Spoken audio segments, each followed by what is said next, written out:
Welcome to Pindar Poetry. We hope you learned something new.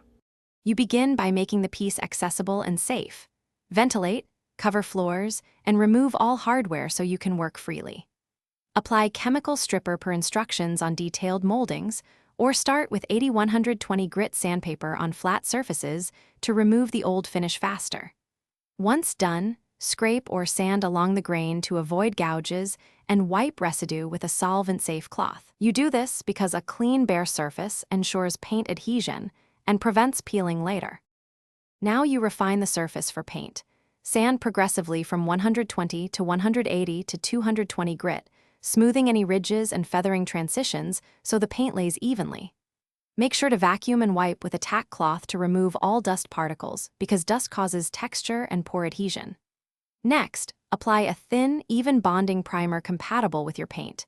It seals tannins, improves coverage, and helps hide imperfections. Once the primer is dry, lightly scuff with 220 grit for the best mechanical bond. You finish by applying 2-3 thin coats of paint, working along the grain and keeping wet edges to prevent lap marks. Thin coats dry smoother and reduce runs. After each coat dries, sand lightly with 320 grit and remove dust so the next coat bonds perfectly. Finally, apply a clear top coat, satin for durability and cleanability, or matte for low sheen, because protection extends the life of your finish. If paint bubbles or peels, stop. Strip the affected area to bare wood and reprime before repainting. Thanks for watching. Consider subscribing if we helped you.